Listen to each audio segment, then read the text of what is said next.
In the days of the COVID lockdown, many of us got a chance to get reacquainted with old movies as well as new movies we had never seen before.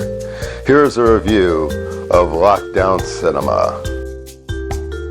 We're going to look at movies about plagues, movies about pandemics, epidemics, and things that we're experiencing right now. I gotta tell you, if you decide you're going to go while you're in quarantine and you're just going to watch back-to-back movies about epidemics, you're going to be depressed. I got pretty depressed after just watching the first 2 or 3 movies. And of course, those were Rabid, the one with Marilyn Chambers. This epidemic comes from a medical mishap. And of course, when she hugs people, it causes a thing to pop out of her arm, and it, gives them the rabies, basically. So, and there's not really a lot that we can identify with today on that. Although at some point they do come in and they see all the people laying down in the gutter, and they pick them up and they throw them in the garbage trucks.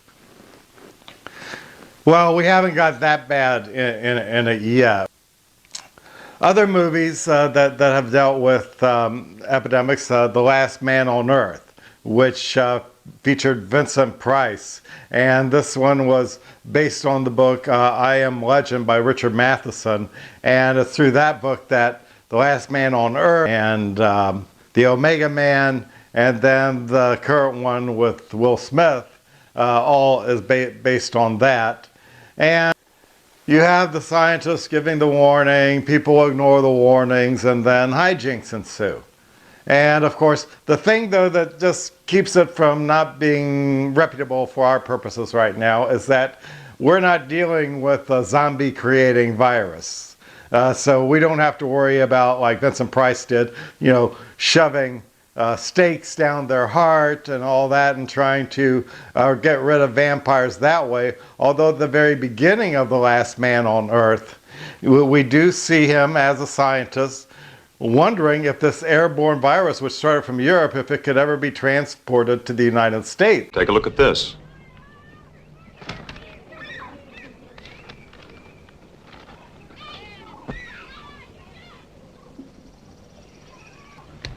Is Europe's disease carried on the wind? Is it, Ben? Could be. And if it is? It isn't, Verge. Is that what you really think, or just what you'd like to think? I cannot accept half-baked theories that sell newspapers. I'm a scientist, not an alarmist. And he brushes it off, and of course, the sole penalty for brushing off anything in these science fiction movies is you get to live what you thought would never take place.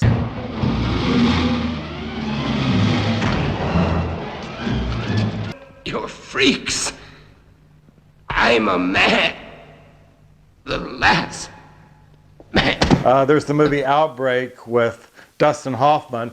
That one has a little bit more applicability to our situation, except they're trying to contain it all within one small town.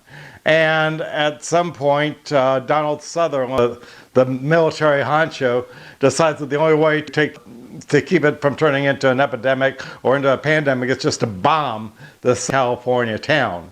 And so that's when Dustin Hoffman has to go into his big speech to try to keep the people from bombing the California town.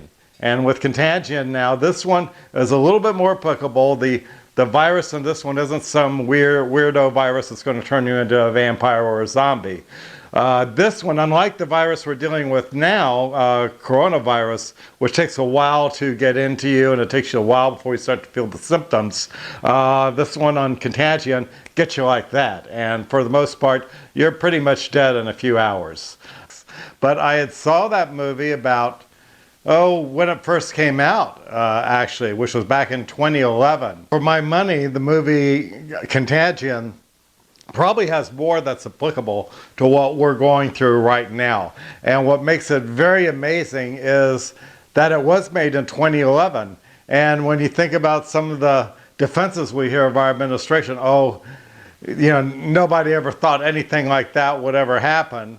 Well, of course, just like in 9/11, then there were reports that bin Laden was planning an attack on the United States, but somehow or another that report got tossed to the wind. Obama was trying to tell the Trump administration about how they felt that pandemics were going to be an issue, to which, of course, he just wrote them off and got rid of the whole pandemic unit.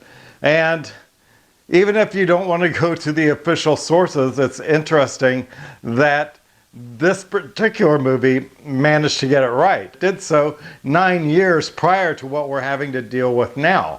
And of course, the way this is spread in the movie is exactly the way the coronavirus is spread today, by touching on cups. The average person touches their face 3 to 5 times every waking minute. In between, we're touching doorknobs, water fountains, and each other. Mom? And as they're debating in the movie what to do, one of the characters, Dr. Ellis Cheever, played by Lawrence Fishburne, says, "But right now, our best defense has been social distancing. No handshaking, staying home when you're sick, washing your hands frequently." This is back in 2011 that this was coming out. So somebody knew that this is something that we may wind up be affected with at some point. And of course, as people do drop dead of this, the thing that gets me in this is that the one thing this movie didn't plan on or didn't work into was a megalomaniac leader of, oh, say, the United States of America, practically declaring war on the science classes. That doesn't happen in this movie. What does happen is budgetary restraints. Who's going to pay for this? So you do see arguments on that behalf being made. But they didn't factor in a sociopathic president, because they probably thought, what are the odds of something like that happening? But there's things that happen in this movie that we have not experienced yet. And that's why I make sure to have that yet at the end. Because when I see how the private industries and the government agencies are working together in Contagion, it's actually better than how we're working together, and they still have bodies piling up in the suburbs. Now, that hasn't happened yet. We do have some mass graves that are being dug off of New York, and that was, by the way, that was also in Contagion. You do see that happening in that movie, but we haven't seen them yet pile up on the suburbs, and that, of course, that's going to be dependent on us and how much leeway we're willing to give our leaders, how much trust we're willing to give them before we would allow it to get to that point. And so it's probably for things like that that I think that out of all these movies, like Rabid, The Last Man on Earth, Outbreak, the movie that you want to buy so that you can have it right here to reference is Contagion. But I have a feeling that the source material for that movie might have come from government documents. And there's an interesting character in there who's played by Jude Law. One, there were 2 people, and then 4, and then 16. In 3 months, it's 1 billion. That's where we're headed.